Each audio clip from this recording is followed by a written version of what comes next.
There is no sound more deafening than the applause for someone who has stolen your life's work. I was standing at the back of the ballroom of the Grand Majestic Hotel, a room filled with the who's who of the tech world, watching my former best friend accept the Innovator of the Year award. His name was Leo. And on the giant screen behind him, in sleek, minimalist letters, was the name of his company, NeuroSync. The host gushed into the microphone. And tonight, we honor a true visionary. Leo Maxwell, whose company, NeuroSync, is revolutionizing personal wellness with its groundbreaking bio-responsive wearable technology.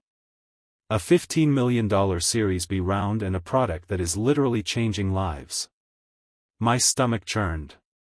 Bio-responsive wearable technology. He didn't even bother to change the description. Leo strode to the podium, his custom-tailored tuxedo fitting him perfectly. He flashed his $1 million, camera-ready smile. Thank you. Thank you. You know, they say success is built on great ideas, he began, his voice smooth and confident. But I say it's built on execution. It's about having the courage to take a spark and turn it into a blaze. I felt the people around me lean in, captivated. I was Alex, 28, a programmer and hardware tinkerer by trade, a digital archivist by obsession. I had sacrificed everything for the last 3 years, social life, stable paychecks, sleep, nurturing that spark in my cramped apartment. And Leo had been the one to douse it with gasoline and claim it as his own fire. He continued, his eyes scanning the adoring crowd. And I couldn't have done it without my incredible team, and of course, our brilliant, forward-thinking investors. He paused, and his gaze, sweeping the room, landed on me. For a fraction of a second, his smile faltered. He saw me, standing in the shadows, wearing my one serviceable blazer. He recovered instantly, but I saw the flicker of panic in his eyes. He thought I'd come to make a scene. To scream, "Thief," from the back of the room. He was prepared for that. He had security for that.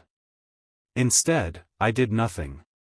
I gave him a small, almost imperceptible nod. A quiet, knowing acknowledgement. Then, I offered a calm, closed-lipped smile. It wasn't a smile of friendship. It was a smile of anticipation. The confusion that clouded his face for that brief moment was more satisfying than any shout I could have mustered. He finished his speech quickly, the confidence in his voice now slightly forced. He had expected outrage. He had prepared for a public meltdown. My serene silence was a variable his algorithm for success had not accounted for. The betrayal had happened 18 months ago. Leo and I had been inseparable since college.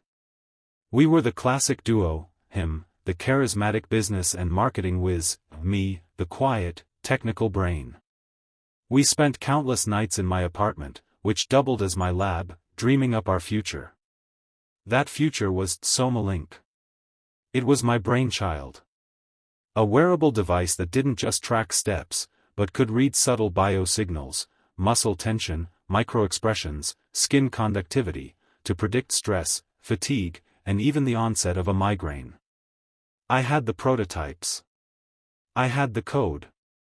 I had volumes of research and design documents, all time-stamped and meticulously backed up on my private server. Leo was my hype man. This is it, Alex. This is the one. We're going to be billionaires. He handled the business plan, the pitch deck, the networking. He said he had a line on some serious angel investors and needed the complete master file, all my code, schematics, and data, to present a fully fleshed-out vision. I trusted him implicitly. I zipped up the entire SomaLink project folder, a digital child I had nurtured for years, and sent it to him. "Don't let this out of your sight," I joked. He didn't joke back. He just said, "Trust me." A week later, he vanished. His phone was disconnected. His apartment was empty. It was as if he had been beamed off the planet. I was frantic with worry, thinking something terrible had happened to him. It had. To his moral compass. A month after his disappearance, I saw the press release. New startup NeuroSync emerges from stealth mode with revolutionary bio-wearable. The CEO was Leo Maxwell. The product description was my product description. The underlying technology was my technology. He had simply repackaged it, given it a sleeker name, and cut me out completely. His accomplice had been his own ambition, and his new, powerful investor, a ruthless venture capitalist named Victoria Sterling. She had seen my idea, seen Leo's charm, and decided the package was better without the socially awkward tech genius, as Leo had likely described me, attached. He had exploited the one thing I had in abundance, trust. He hadn't just stolen an idea, he had surgically removed me from my own dream, leveraging our years of friendship as the perfect cover for his deception.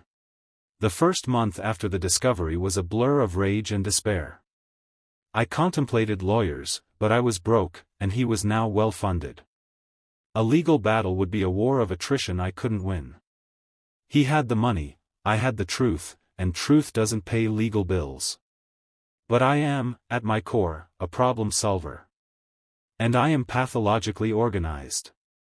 My digital life is a fortress of version histories, cloud backups, and automated logs.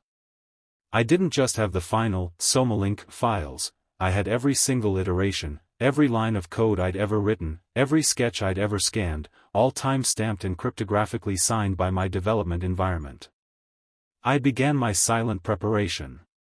I became a ghost in NeuroSync's machine. I created alerts for every news article, every SEC filing, every job posting they made. I studied their product specs. He had made minor cosmetic changes, but the core architecture was mine. I could see my fingerprints all over it. I knew I couldn't attack him head-on. I had to wait for the perfect moment. A moment when his hubris was at its peak, when his investment was at its most vulnerable. I needed him to be at the top of the mountain so the fall would be that much farther.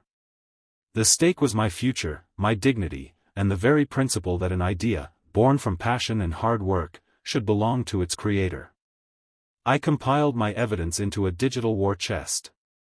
I created a master timeline, linking my original files to the public revelations about NeuroSync's technology. I had proof of concept videos I'd recorded years before NeuroSync existed. I stored it all on a single, encrypted USB drive that I wore around my neck, a constant, weighty reminder of my purpose. It was my Excalibur, waiting for the right moment to be drawn. That moment arrived with the announcement of the TechVision Summit. It was the industry's biggest event, and NeuroSync was the star.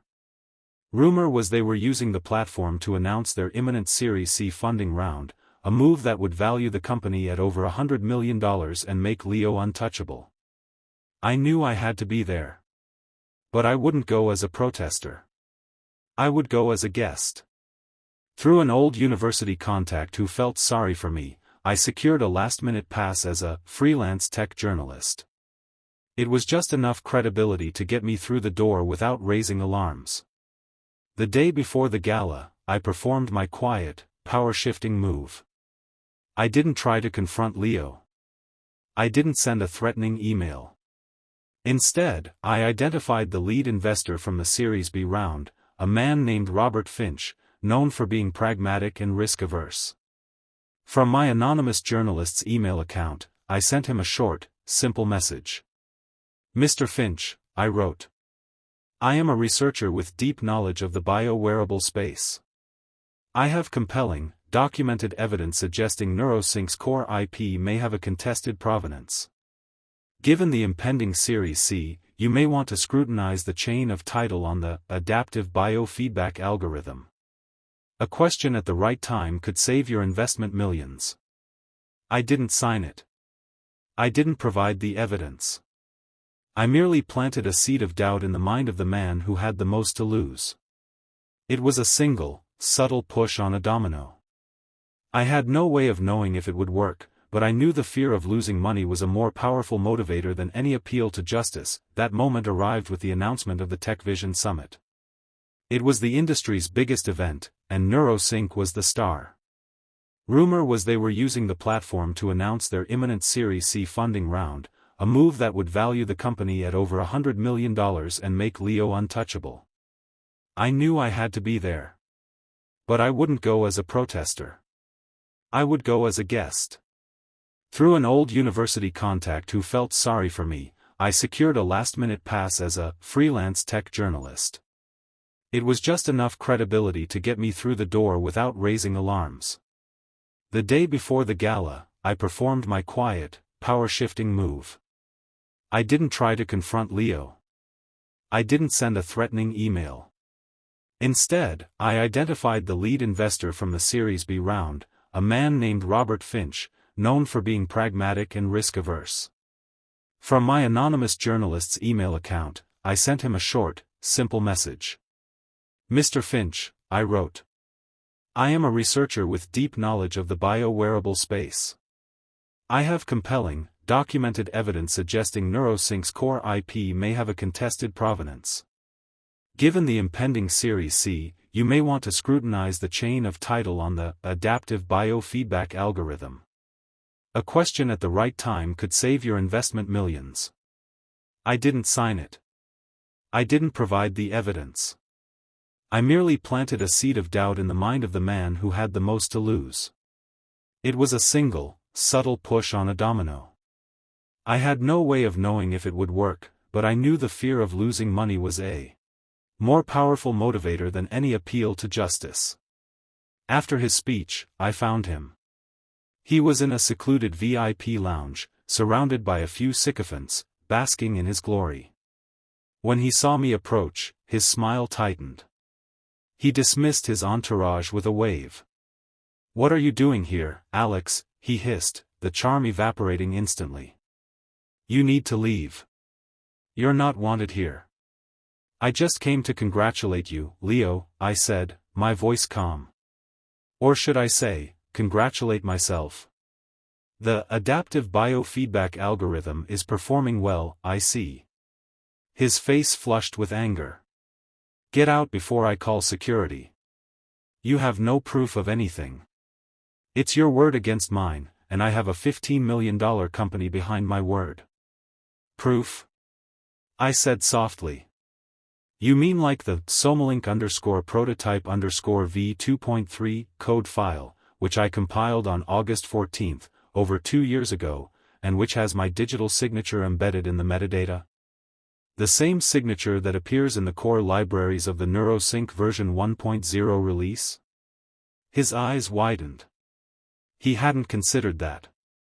He'd taken the final product, but he didn't understand the forensic trail buried in its DNA.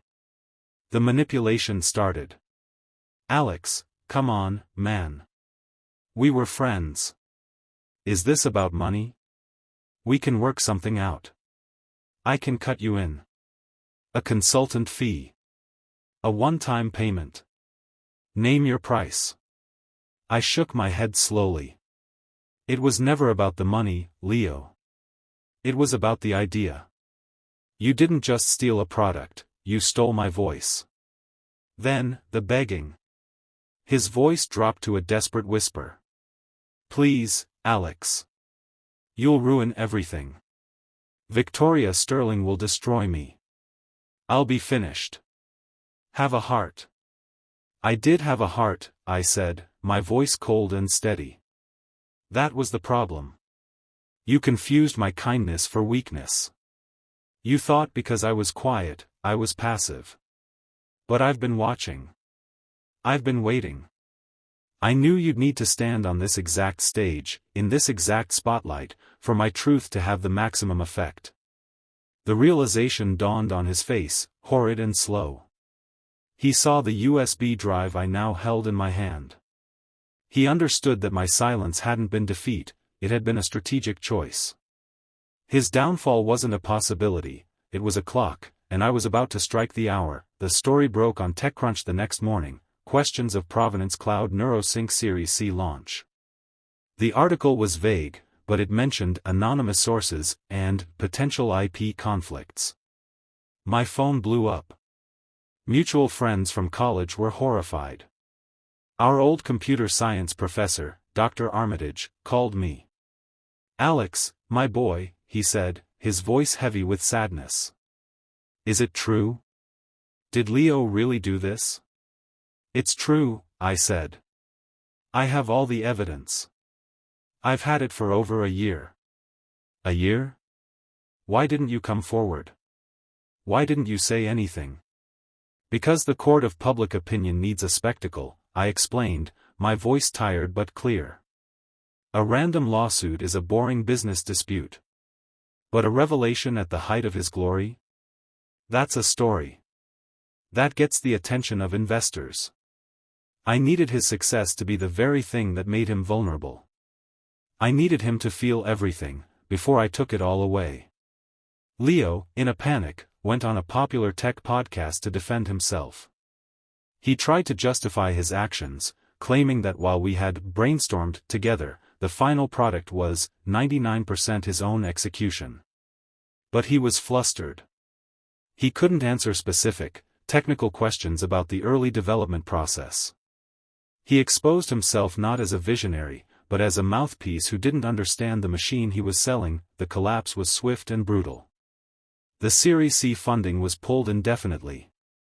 Robert Finch, the investor I'd emailed, led the charge, suing Leo and NeuroSync for fraud and misrepresentation. Victoria Sterling, to save her own reputation, threw Leo under the bus, publicly stating she was shocked and misled. The company bled out. Employees jumped ship. The valuation plummeted from 9 figures to 0 in a matter of weeks. The patents were frozen due to the ownership dispute. Within 6 months, NeuroSync was a cautionary tale, a smoking crater in the tech landscape. Leo was not just bankrupt, he was unhireable. His name was synonymous with theft in the insular world of Silicon Valley. The friends who had celebrated him at the gala now acted as if they'd never known him. The life he had built on my foundation turned to dust that I didn't want to rebuild NeuroSync. That name was tainted. Instead, I partnered with a reputable, ethical tech incubator. We launched SomaLink, for real this time. The press coverage was incredibly positive, the story of the true creator, finally getting his due. Our funding round was oversubscribed. People believed in the product, but they also believed in the story. The very weapon Leo had used, my own intellectual property, became his downfall. He had tried to build a castle on stolen land, and I held the deed. My patience and my proof were the wrecking balls. I now run a thriving company, surrounded by people who value integrity as much as innovation. The success is sweet, but the peace is sweeter. They say ideas are cheap. But execution is everything. Leo executed the theft. I executed the justice. Betrayal can feel like an ending, but if you're smart, and you're patient, it can be the beginning of a story where you are the undisputed hero. Thanks for watching. If you've ever had someone try to take credit for your work, I'd love to hear how you handled it in the comments. And if you enjoyed this story of digital justice, don't forget to subscribe.